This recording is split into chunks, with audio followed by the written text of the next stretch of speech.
Fala, minha gente, seja bem-vindo a mais um episódio do CIEGcast, o Papo da Grana. E aqui eu trago gente boa, gente visionária, gente que coloca a mão na massa, que faz os negócios acontecerem de verdade.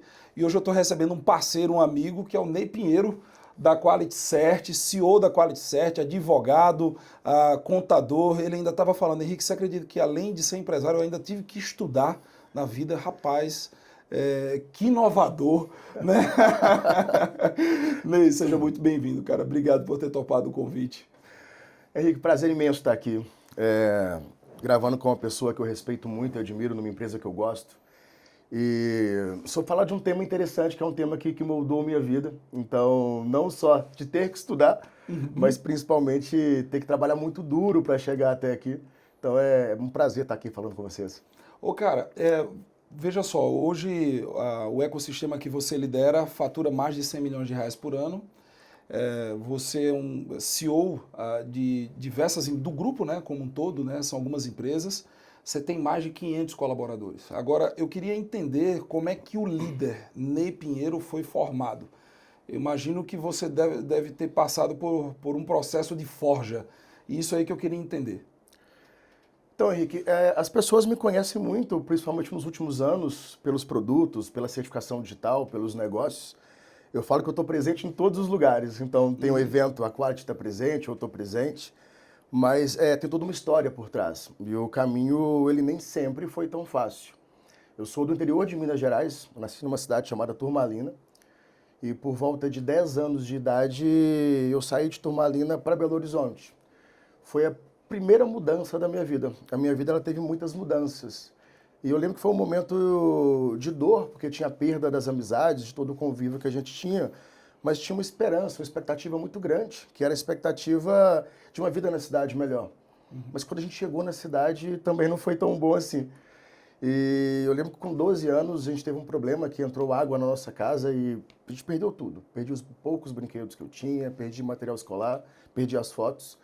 E com 12 anos eu percebi que eu tinha que me reinventar. Não ia adiantar culpar governo, adiantar culpar pai e mãe. Então, naquele momento, eu resolvi ser o líder da minha própria vida.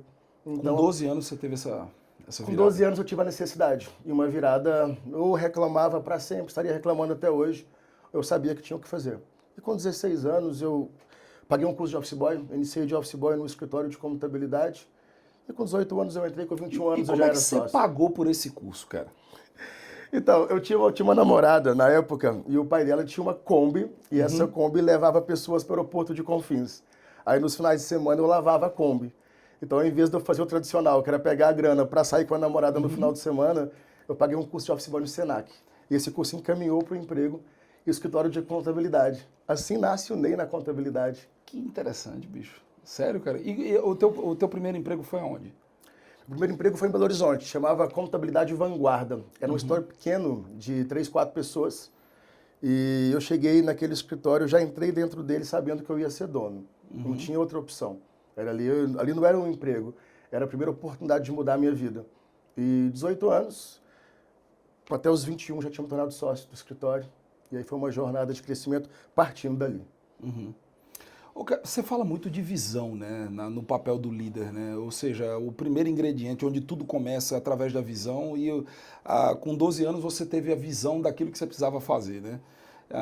Como é que você enxerga hoje a visão como instrumento de liderança, instrumento de gestão? Henrique, para mim tudo começa na visão. Entre várias habilidades que o líder tem que ter, e vamos falar disso hoje, o líder ele tem que saber exatamente onde ele quer chegar, onde a empresa que ele está quer chegar, porque senão nenhuma outra habilidade vai funcionar. Então, quando você está alinhado com os objetivos seus, pessoais, da sua empresa e os objetivos do mercado, aí você pode aí sim trabalhar, por exemplo, comunicação. Agora, você pode ser um exímio comunicador. Se você não tem norte, se você não tem direção e não sabe o que quer, nenhuma outra habilidade da liderança resolve. Então, quem está assistindo a gente hoje que tem dúvida de qual é o líder que ele vai escolher para a sua operação, o primeiro passo é definir quem tem a visão alinhada com seus negócios e com seu escritório. E é isso que a gente faz todos os dias. Escolhe essas pessoas e treina exaustivamente. São Talvez hoje a Quality Search a gente possa dizer que seja uma escola de liderança diária. Não é uma escola propriamente dita, mas é uma escola da vida real. Hoje os nossos líderes, 90% deles não entraram líderes.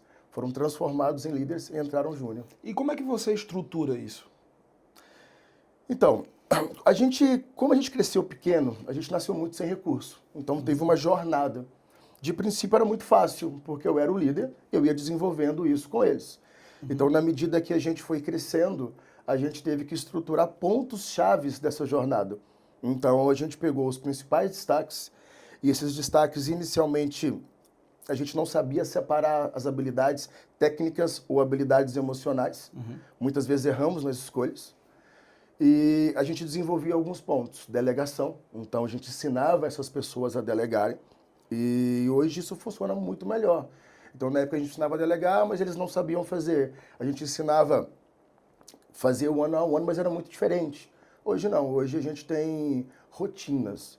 Então, existe, por exemplo, um café com o CEO, onde eu junto a nossa liderança, os gerentes. E aí a gente passa todos os pontos. Como está sendo aplicada a visão, como está o padrão efetivo de comunicação, o quanto ele está sendo autêntico com o time, o comportamento para a gente é inegociável. Eu já vi muitas falas suas onde você deixa claro que a importância do exemplo, né? O líder como exemplo. E para a gente isso é um ponto inegociável. E como a gente está crescendo, é interessante porque toda vez que eles delegaram, eles perceberam que a posição que eles estavam passou a ser ocupada por uma outra pessoa e eles subiram para uma cadeira ainda maior. Então eles enxergaram isso. E talvez hoje o que tem que ser mais trabalhado e que é o mais difícil na nossa organização, e eu vejo quase que em todas, é realmente ouvir genuinamente as pessoas. E ouvir isso vai através de feedbacks contínuos. One-on-one é uma política muito grande da nossa empresa, mas vai além. Muitas vezes a pessoa se fecha no one-on-one. Eu estava até conversando com você agora nos bastidores na importância de ouvir genuinamente no one-on-one. A primeira pergunta que eu faço no one-on-one é como que a pessoa está. Primeiro eu quero saber dela. Depois a gente começa a moldar devagar. Então é uma cultura que vai replicando o tempo todo. Então, como os nossos líderes também passaram por essa etapa de crescimento, eles tentam replicar. Mas já também erramos muito no meio do caminho. Não, imagino. Quais foram os erros que você cometeu? Nossos erros, sobretudo de liderança, os principais, eu acho que é o maior erro que todo mundo comete. Então, tanto nos negócios contábeis, quanto nos negócios de certificação ou identificação, foram promover os especialistas. E o especialista, toda vez que eu fiz isso, eu tive duas perdas. Eu tive a perda de perder o meu especialista.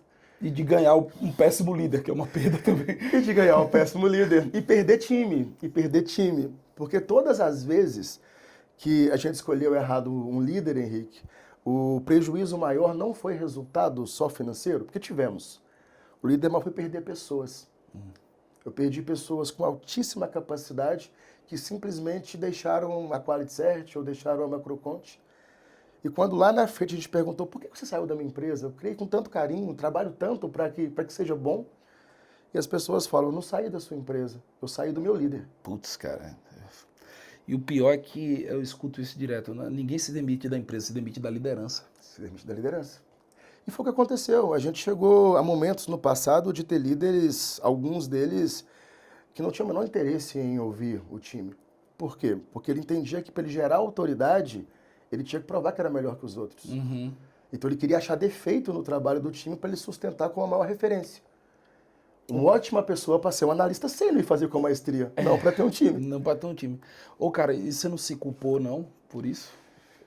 A gente tem a fase de culpa, mas eu acho que até pela minha história, que eu sempre precisei de oportunidades, eu sempre gostei muito de dar oportunidades para as pessoas. E para mim, na época, era o critério que eu acreditava. Então, depois de... Eu tô com 42. Sim. E eu entrei na Contabase com 16 anos. Então é uma longa jornada, né? Sim. São 26 anos. Então veio muito amadurecimento. Então eu acho que a culpa é uma palavra forte. Ela foi embora com a maturidade. Foi. A culpa trouxe maturidade. Ela me ensinou um caminho que eu não deveria repetir. Mas é muito difícil quando você tem um time, você convencer o time que você pode colocar um líder que não seja referência técnica. Por quê? Porque muito do que se espera do líder é exemplo. Quando a gente fala de dois ambientes distintos, que eu vivo muito ambiente de vendas Certo. da Quality Search. Quando eu coloco um vendedor, um líder de vendas, e esse cara ele é muito bom processual, ou seja, de etapas de processo, de script, ele não pega o telefone e vende, mas ele garante ritmo, o time ele respeita. Certo. Quando a gente coloca um líder contábil, uma pessoa de departamento fiscal para ser um gestor, e essa pessoa não entende de CMS ou de imposto de renda com muita propriedade, o time questiona mais. Entendi. Ele reage duramente, ele fala que ele sabe mais do que o líder, porque a cultura em contabilidade ainda é de líder técnico. Isso atrapalha demais o segmento. Então a gente vem trabalhando progressivamente em quê? Em os nossos líderes técnicos que possuem maior habilidade de soft skills. Isso quer dizer o quê? A gente ainda não conseguiu abandonar completamente o líder técnico em contabilidade, mas a gente busca aqueles que têm maior empatia com o colaborador, melhor comunicação, que preocupa genuinamente com pessoas para unir os dois mundos. Por isso a liderança em contabilidade é tão difícil. É. Mas você não acha que hoje a liderança ela precisa também, porque dentro das empresas não adianta você ser só líder no âmago do que significa liderança, que é você ser exemplo, você ser influência. E aí, falando de forma bem rápida e superficial, né, você tem empatia, generosidade, transparência, clareza, comunicação eficaz, paciência, querer desenvolver genuinamente pessoas, montar times e tal, essas coisas são habilidades importantes. Mas dentro do contexto corporativo, você tem a questão da cadência de metas, rituais de gestão, você tem que manjar dos processos, você tem que conhecer do operacional. Você não acha que dentro do corporativo, cara, existe uma pressão para o cara ele ser bom em tudo, velho? O líder. Sem dúvida, sem dúvida. Nós dois somos líderes, a gente passa por isso o tempo todo. O tempo todo. Na verdade, as pessoas elas se tornam líderes achando que é uma promoção. Eu não vejo problema nenhum ter uma pessoa altamente técnica que ganhe mais que o líder. Isso acontece muito em time de futebol. Mas aí no Brasil hoje você tem um problema que é a CLT, né? O cara, por exemplo, se ele for líder técnico e ele ganha mais que o líder, a gente tá ferrado. Não é verdade? Tecnicamente sim. Aí a gente usa uma função de consultor, algumas coisas nesse aspecto, mas o ponto principal é porque é muito difícil esse processo de você entender toda a etapa de resultado. Porque o que vai validar tudo, Henrique, é resultado. Resultado é irrefutável. Então o líder ele tem que desenvolver pessoas, ele tem que reter pessoas. Certo. E ele vai fazer isso com todos esses passos que nós falamos. Mas se ao mesmo tempo não vender, não adianta. Já era. Já era. Ao mesmo tempo, se entregar a obrigação errada, se o imposto for errado para o cliente, já era. Então, esse equilíbrio é muito difícil. Então, a função de liderar é muito mais de você ter que doar para um time, treinar esse time o tempo todo. Então, você tem uma sobrecarga emocional de liderança. Porque essa pressão que a gente sente no dia a dia, quando a gente delega parte da nossa liderança, a gente está dividindo a pressão com esse líder. E esse líder vai ter que entender, sim, com o mercado que hoje quer que o líder faça tudo.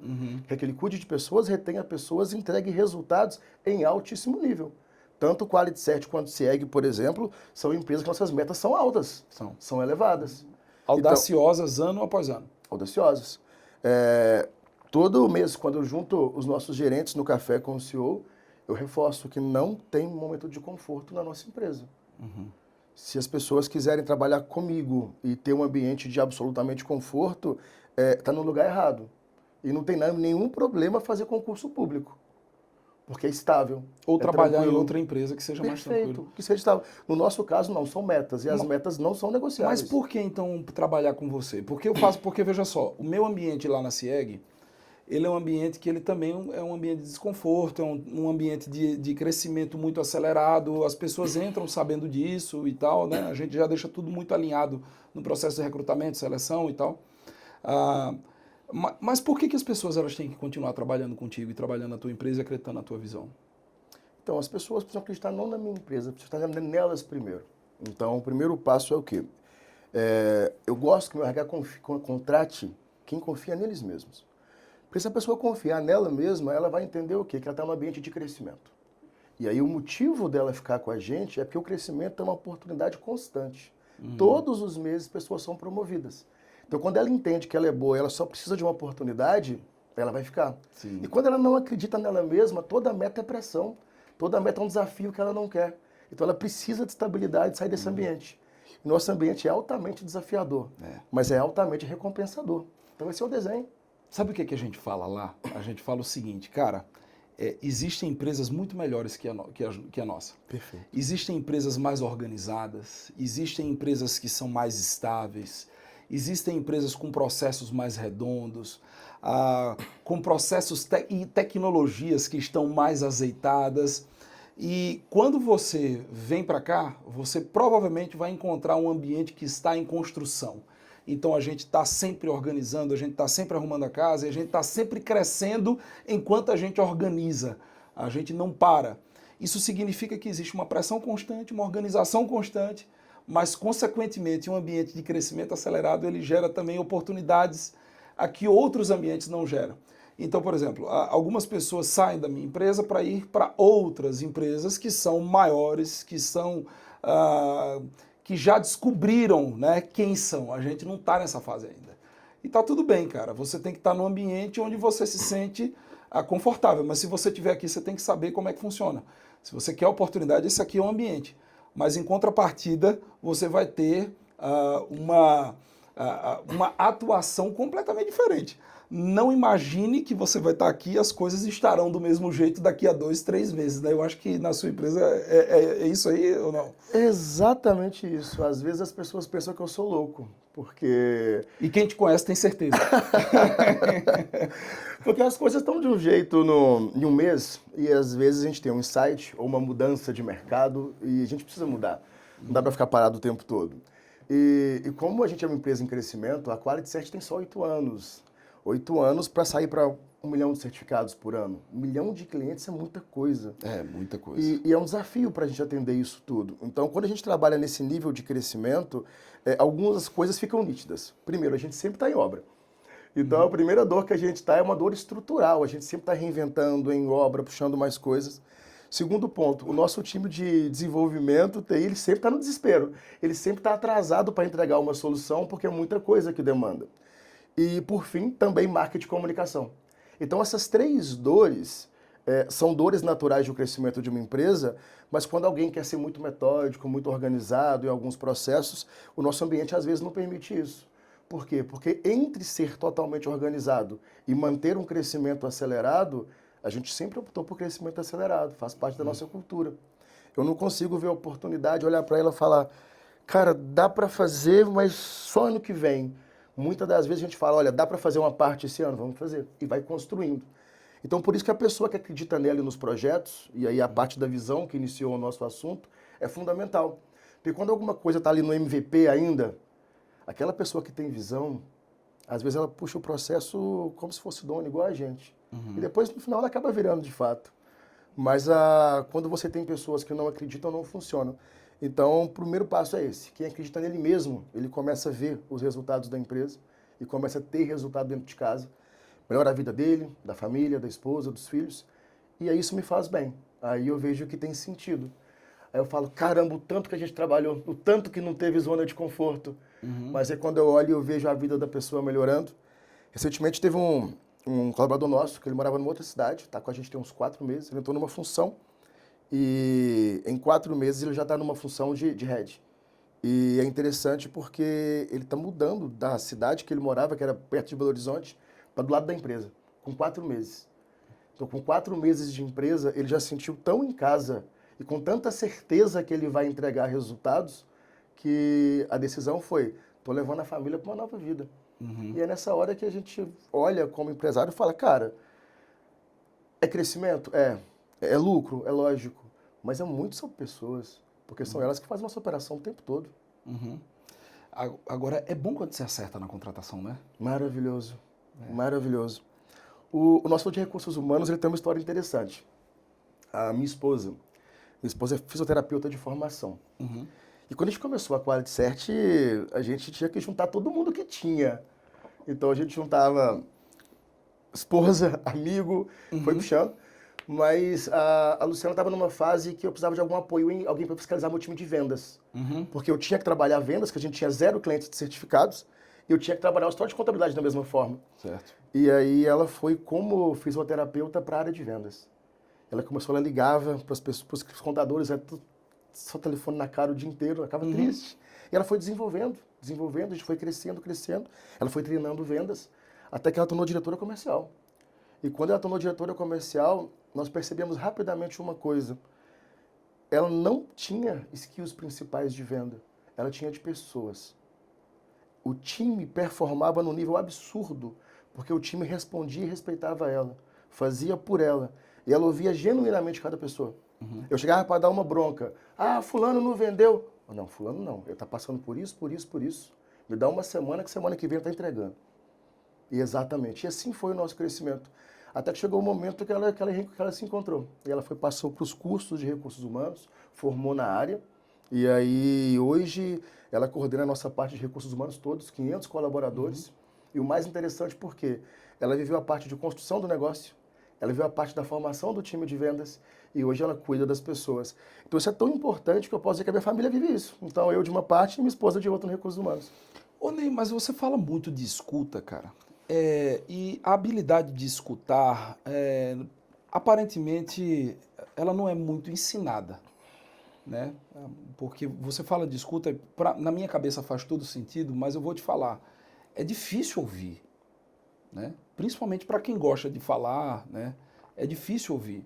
Como é que você estabelece uma cultura de escuta ativa? Porque você fala de escutar as pessoas no one-on-one, escutar as pessoas nas reuniões e tal. Como é que você estabelece um processo disso para garantir que os seus líderes sejam bons ouvintes? É muito mais fácil a gente falar que escuta do que escutar de verdade. Uhum. Naturalmente, a maioria dos seres humanos gostam de falar dele próprio. Uhum. Eu estou falastrão aqui porque eu sou convidado do podcast. Mas Sim, muitas e eu das estou vezes... interessado em te ouvir. Aí você tem que falar de você mesmo. Mas muitas das vezes eu prefiro ouvir. Eu comecei a aprender a ouvir mais do que falar em vendas. Uhum. Então, vendas... eu errei muita venda lá atrás quando eu queria adivinhar o que a pessoa queria. Eu queria adivinhar o que a pessoa ia comprar. Quando eu passei realmente a ouvir, eu passei a entregar aquilo que ele queria. E depois que eu aprendi a dominar isso de ouvir genuinamente, eu passei a preocupar genuinamente. E aí eu saí de vendas para o sucesso do cliente. Interessante, naturalmente, né? Não foi uma fase. É natural, você passa a ouvir, você fala, caramba, o Henrique precisa disso. E depois que eu te entrego aquilo que se você realmente precisa, eu quero saber o quão bem você está com aquilo, o quanto você está feliz com aquilo. Então isso nasce em vendas, mas foi sendo replicado para tudo. E na hora que foi sendo replicado, a gente percebeu que muitas das vezes as pessoas não estavam fazendo porque elas não eram ouvidas. Elas tinham ideias muito melhores que as minhas. Então, o primeiro passo para a gente ouvir o time é a cultura de desenvolver a liderança para que eles realmente façam one-on-one. A gente tem weeklies com o time para que o time também possa ser ouvido cada vez mais. Muitas das pessoas não falam, então a gente tem também os departamentos de recursos humanos que conversam com eles, que desenvolvem. Então, essa questão da escuta ativa, ela ainda é trabalhada diariamente, não é tão fácil. Ney, todos os departamentos, todos os líderes hoje estão seguindo efetivamente o one-on-one como deveria ser feito? Não. A gente segue incentivando, segue orientando, segue puxando, mas hoje, cada dia que passa, todo mês estamos melhores. Todo mês ouvindo mais colaboradores. A gente tem os sistemas, o software, a gente alimenta todos esse resultado, então é rotina. Então, o líder que não está ouvindo, ele é avaliado negativamente. Então, é uma coisa que nasce em vendas, vai para o dia a dia dos negócios. E hoje eu sento para almoçar na mesa da minha casa com meus 2 filhos. Eu tenho uma filha de 11 e um menino de 9. Eu quero ouvi-los. Depois eu falo. É o melhor caminho. Deixa eu te fazer uma pergunta. Hoje você, nos rituais que você tem com o teu time de gestão, Sim. enfim, o seu trabalho, ele é... Porque você falou muito do aspecto cultural, você falou muito do aspecto comportamental, de ouvir as pessoas, das reuniões de one-on-one, de feedback e tal. Mas quando a gente fala de meta, a gente fala de processo, a gente fala do resultado em si, você utiliza essas mesmas reuniões ou você tem rituais separados, por exemplo, de apresentação de resultados e tal? Como é que funciona lá na sua empresa? São mais empresas, não é igual em todas, tá? Mas, regra geral, a gente tem isso absolutamente separado. Então, eu tenho uma reunião de liderança de alinhamento cultural. Esse alinhamento cultural está muito linkado a pessoas. Nesse momento eu vou relembrar toda a nossa cultura, o que a gente acredita, o que a gente faz um alinhamento, e esse alinhamento é transmitido sempre ao time. E sempre passa por esses fatores de escuta genuína, desenvolvimento de pessoas, etc. E nós temos nossas reuniões de performance que são completamente diferentes. São reuniões, nessas, por exemplo, eu falo mais do que escuto. Porque nessas, o primeiro passo é subir a régua. Então a gente sobe a régua, todos os processos das empresas eu acompanhei genuinamente a construção, eu sei o que é possível, e aí é um momento de desafio. Eu falo muito que a gente precisa sempre desafiar os corajosos e encorajar os fracos. Eu tenho muito líder corajoso que tem que ser desafiado. Às vezes, no meio do caminho, quer baixar a guarda, não quer, acha que a meta não é possível. Então, as reuniões de resultados, os resultados são inegociáveis. E aí, depois que existe uma cobrança mais firme, aí chega a hora de ouvir, de entender, de reorganizar. Meta, a gente, a cada quinzena, a gente dá uma reavaliada na primeira quinzena, checa tudo que tem que ser feito e aí a gente negocia. Então, a gente sempre trabalha para a meta. Chegou o final do mês, bateu a meta, tem festa. Não bateu a meta, tem que ter cara de tristeza, tem que ir para casa triste e refletir como que entrega no próximo mês. Porque é assim que eu me sinto. E é assim que eu espero que todo mundo que esteja envolvido no resultado se sinta. Ô Ney, agora vamos lá. Com relação à tua agenda, por exemplo, a tua agenda como líder e a forma como os teus líderes também organizam o tempo. Eu percebo que é um desafio dentro das companhias hoje a gente ter uma agenda estratégica, de fato. Como é que você organiza a tua agenda? Como é que você instrui os teus líderes a organizarem esse aspecto que é tão importante da vida corporativa? Isso é extremamente difícil de fazer, né? Ainda mais se eu pegar o meu caso em si, que viajo muito. Então, muitas das vezes, isso tem que ser remontado. Até 2 anos atrás, a maioria dos meus encontros com a liderança eram eles indo até minha sala, sem parar. Minha sala parecia sala de médico do SUS. Então tinha uma fila lá fora e eu vinha, resolvia o problema de outro, vinha outro e não acabava. Funcionava de certa forma, sim, mas muito desorganizado. Então hoje o que a gente tem tentado fazer? Separar justamente em agendas específicas. Então a gente tem a agenda travada, que é a agenda com a nossa liderança de marketing, super importante. A agenda com a liderança de vendas, com os times operacionais. E eu tenho a sorte de ter 2 diretores comigo, sócios, que é a Ana Paula e o Thiago, que você conhece, que eles dividem muitas obrigações comigo. Então, se eu pegar e criar a ideia que é um CEO liderando sozinho, não é uma verdade. Então, nossa parte operacional, o Thiago acompanha completamente nossa parte operacional. Nossa parte financeira, eu nem olho nossa parte financeira. Então, a Ana Paula me implora para entrar na reunião. O que eu faço? Eu junto esses líderes para alinhamento de cultura. Agora, as reuniões processuais, as reuniões práticas, muito dessa rotina, ela é alinhada e dividida entre os diretores. Então, como eu fico mais à frente dos times de venda e marketing hoje, principalmente, então a gente tem toda semana as reuniões agendadas. Se a gente não coloca, Henrique, e aí é uma coisa que eu falo com quem está assistindo a gente, se as reuniões de alinhamento, elas não entram para a agenda com a repetição, a gente prioriza outras coisas. Então, as pessoas que batiam na minha sala, que ficavam na porta, na fila, elas não vão mais. Por que elas não vão? Porque elas, em vez de hoje, elas sabem que daqui 2 dias tem uma reunião comigo. Então, elas anotam, muito mais organizado, a gente discute tudo de maneira conjunta. E é o que a gente tem ensinado eles fazerem também. Então, quando a gente faz com eles fazem com o time. Porque tem uma questão de autenticidade, né? Quando a gente faz, as pessoas entendem. Então, muitas das vezes eu pedi, gente, organiza as datas, toda semana reunião com o time, faz uma weekly com o time geral, a cada 15 dias faz um one-on-one, vamos fazer. E às vezes a minha agenda não permitia, eu estava em evento, estava viajando, eu não fazia com eles. Sim. Aí quando eu não fazia com eles, eu queria que eles fizessem com os outros. Enquanto eu não parei para fazer com eles, eles não foram entendendo, caramba, isso funciona, eu estou gostando disso, deixa eu fazer com o meu time também. Então hoje é melhor porque eu entendi e passei a fazer bem organizado. Estou viajando, eu tinha uma reunião quarta-feira super importante, não consigo fazer porque eu estou aqui, hoje é uma quarta-feira, gente. Já joguei para o outro dia porque a reunião precisa acontecer. Então não é uma viagem, não é uma gravação ou um cenário que vai impedir que isso aconteça. Então, esse compromisso meu repercute em cultura. Entendi. Hoje, cara, quando você olha para a tua empresa e onde vocês chegaram, no que você está mirando agora, cara? Agora, nesse exato momento, com o que você está preocupado? O que você está fazendo? Difícil a pergunta, hein, Henrique? Você tá afiado. Cara, como a gente... Tem 2 coisas que me movem muito, crescimento e sustentabilidade. Primeiro, todo dia eu quero fazer mais do que eu fiz no dia anterior e eu não quero retroagir. Então, eu não quero encolher, eu não posso deixar quebrar, porque eu prejudicaria não só a minha vida, como de muitas pessoas. Então, a gente tem um mercado hoje, principalmente o nosso de certificação digital, em profunda transformação, mudança de momento de um fim de um certificado A1 para um certificado em selo, que ainda gera ruído. Nós temos uma figura de uma AR eletrônica, que é uma verificação de certificação digital eletronicamente, sem a função do agente de registro. Então, a gente tem muito desafio. Então, a gente tem muita estratégia no meio disso. Então, nosso desenho é o quê?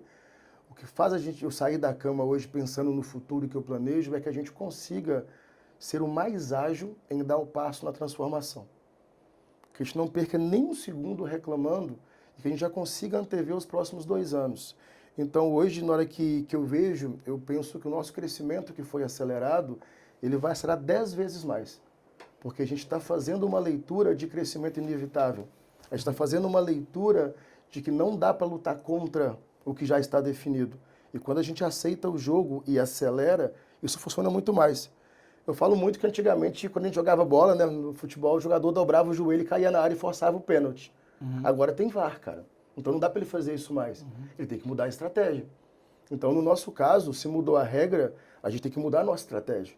Então, nossa estratégia daqui para frente é a digitalização. A gente estava falando de inteligência artificial agora há pouco. Isso é algo hoje inegociável na nossa empresa. Inegociável. Então, nos próximos anos, eu vejo a gente muito maior, muito mais digital e pioneiros nos discursos de inovação no mercado. Uma empresa para ser respeitada genuinamente grande. Eu quero que a QualityCert, para quem viu mais de perto, igual o seu caso, viu uma grande empresa em crescimento. Eu quero que as pessoas que conheçam a nossa empresa daqui para frente já vejam ela grande. Já pegue a QualityCert grande e fala, cara, a QualityCert é enorme, para onde ela vai chegar? Que veja a mesma grandeza que a gente vê. E eu acho que isso está perto de acontecer. Ô, cara, você falou num ponto muito interessante, né, com relação às novas tecnologias, às mudanças que estão acontecendo. O time de liderança, você tem quantos líderes hoje na tua empresa? Gente, no teu time de gestão, vamos colocar assim. A gente tem hoje 8 gerentes principais, gerentes, e debaixo deles a gente deve ter aproximadamente 40 líderes. Uns Então, 40 líderes. Então, de 50, nós temos aí 10% em funções de liderança. Você tem umas 50 pessoas. Exatamente. Em funções de liderança. São gente cuidando de gente. Exatamente. Tá. E aí você olha, nessa época de transformação, onde as coisas estão mudando rápido, você olha para todo esse teu time de liderança. Eu queria que você dissesse para mim o que você enxerga de ponto forte neles.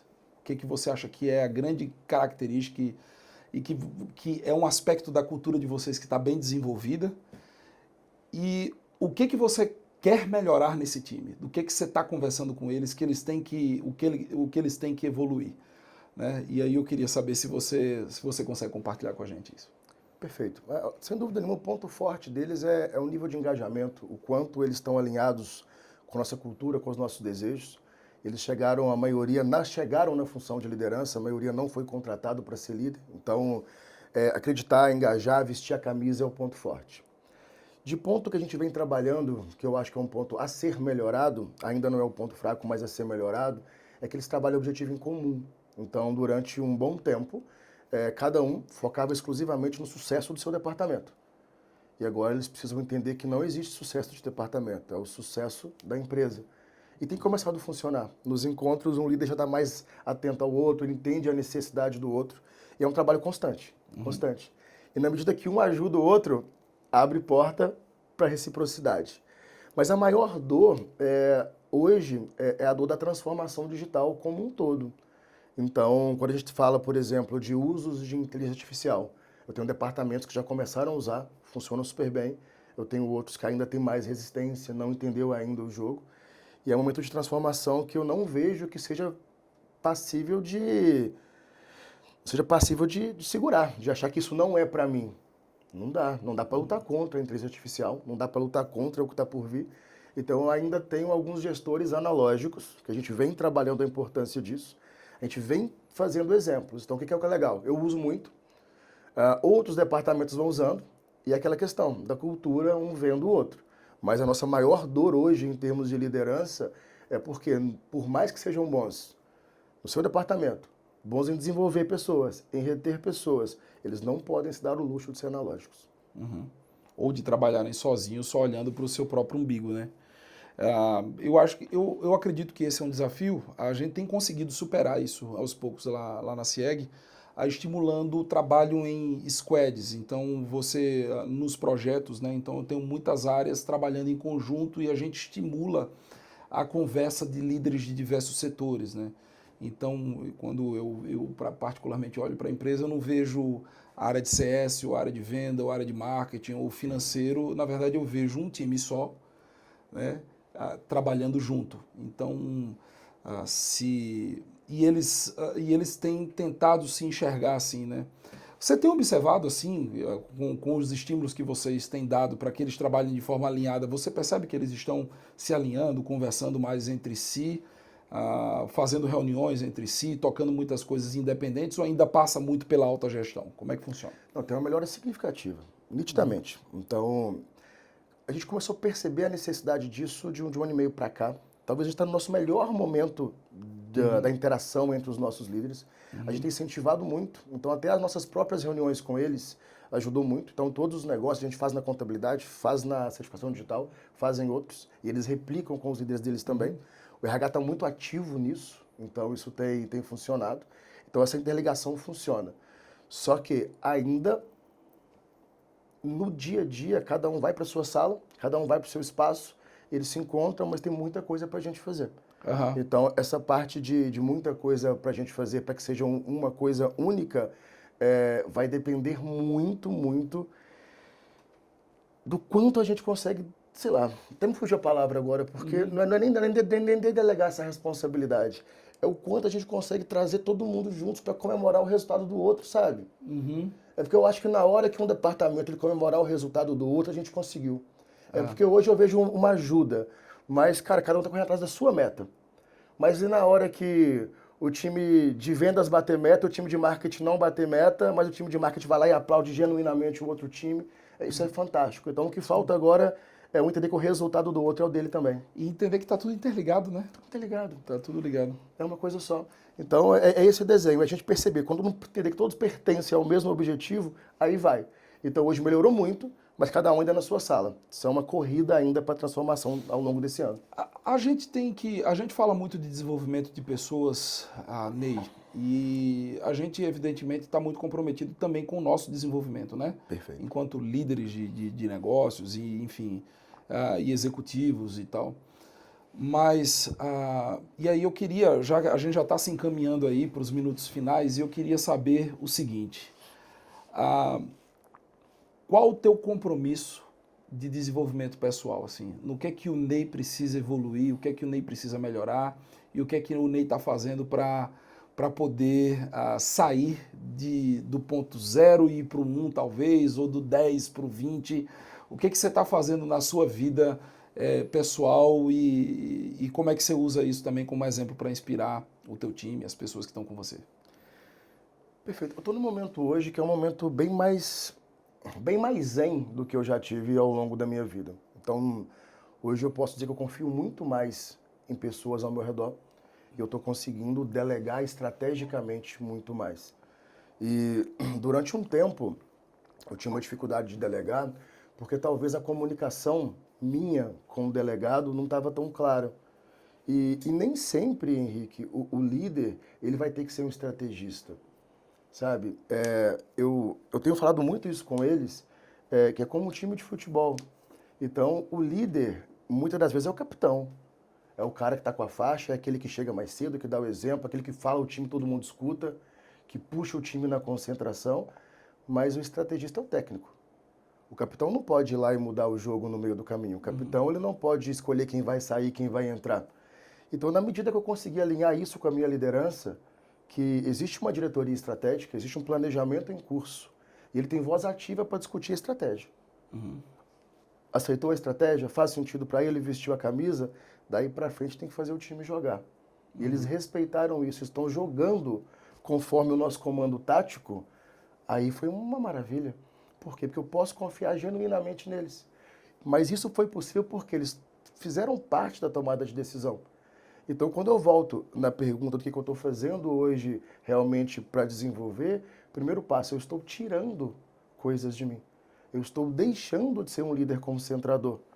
Quando eu deixo de ser um líder concentrador, eu tenho mais tempo educacional, eu tenho mais tempo para estar aqui fazendo curso, atualizando, eu tenho mais tempo para aprender como eu vou levar IA para os nossos negócios, eu tenho tempo de fazer networking, eu tenho tempo de conhecer pessoas muito melhores do que eu.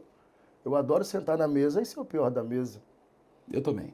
É muito bom, porque a gente aprende, a gente fica em escuta. Falamos agora da importância de saber ouvir. Tem vezes que eu fico assim 1 hora só ouvindo.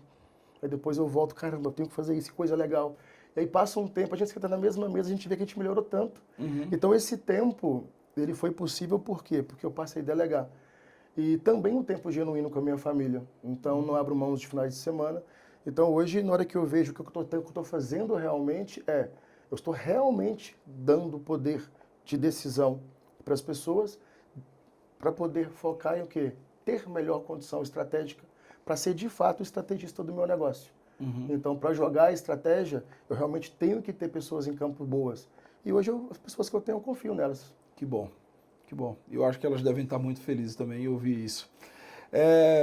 Cara, a gente está se encaminhando para o fim e eu queria pedir para você deixar uma mensagem aí para a nossa audiência, para aqueles que não conheciam o Ney ou não conhecem a Quality Cert ainda também. Fica à vontade, pode falar o que você quiser. Não fala senão que eu faço pitch de vendas, tá? Fala, aquele que não conhece a Quality Cert, melhor e maior certificadora do Brasil.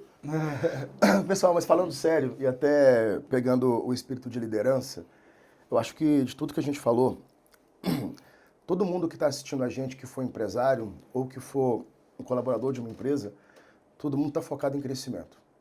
E crescimento é o que eu acredito, é o que me motivou a vida toda. E a gente só consegue crescimento escalável com pessoas. E a gente só consegue crescer com pessoas boas, mas nem sempre as pessoas já vão estar preparadas para ser boas. Então a gente precisa conhecer quem está ao nosso redor, incentivar, trabalhar, desenvolver e reter. E na medida que isso acontece, realmente a gente entrega o que se espera de um negócio. O que se espera de um negócio são pessoas conduzindo resultados. E quando as pessoas crescem, a gente cresce. E quando a gente cresce e as pessoas crescem, o lucro da empresa vem, o resultado vem, o reconhecimento vem. Só que a gente conseguiu, de fato, melhorar a vida de todos ao redor e a nossa própria vida. Então o desenho sempre é esse. É bonitinho, é o discurso, mas ele é absolutamente verdadeiro. É a única forma de fazer. É você desenvolver, melhorar a vida de todos ao seu redor e colher os frutos disso. Então, quem ainda não está fazendo isso e olhando só para si, olha para o outro, que vai dobrar o resultado da sua empresa, cara. É isso aí. Perfeito. Excelente mensagem. A gente só constrói alguma coisa trabalhando em equipe. Eu acho que essa é uma mensagem importantíssima que o Ney acabou de deixar aqui pra gente. E vocês, obrigado por terem acompanhado a gente até o final desse CIEGcast. Espero que esse conteúdo ele tenha servido para você, tenha gerado valor para a sua vida, para o seu negócio. E se essa é uma verdade, compartilha também com os seus amigos, compartilha com o seu time, que eu tenho certeza também que vai ajudar a cada um deles. Beleza? Muito obrigado e até a próxima. Valeu, pessoal.